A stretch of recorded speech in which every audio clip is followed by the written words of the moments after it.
It's an honor to be here. Steny Hoyer, thank you for your amazing leadership for over a decade now, pushing this critically important agenda, Make It in America. We are almost there with this Competes Act. With your leadership, the Competes Act will get across the finish line. It does include the CHIPS Act, which is going to help America so much. My district, which includes Chandler, Arizona, and Mesa, Arizona, is the epicenter of semiconductor manufacturing in this country. So your work, your leadership is critical. Infrastructure is essential to American economic strength. Every person in America knows that. That's why it's at the heart of Make It in America. If we can't move goods and information safely, securely, and efficiently, American businesses simply can't compete.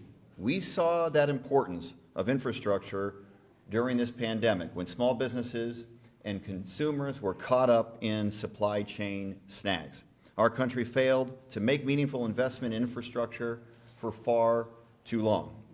But we turned things around and we delivered with the bipartisan infrastructure deal. And we're going to continue to deliver with the CHIPS Act and funding for the American Competes Act in the very near future. It's not just big cities like my hometown of Phoenix that are benefiting either. It's families, it's businesses in rural areas and tribal communities as well.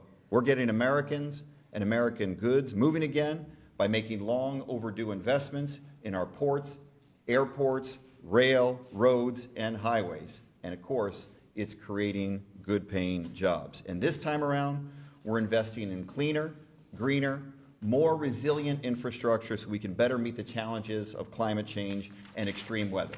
And of course, in a state like mine, Arizona, we can't mention infrastructure without talking about water.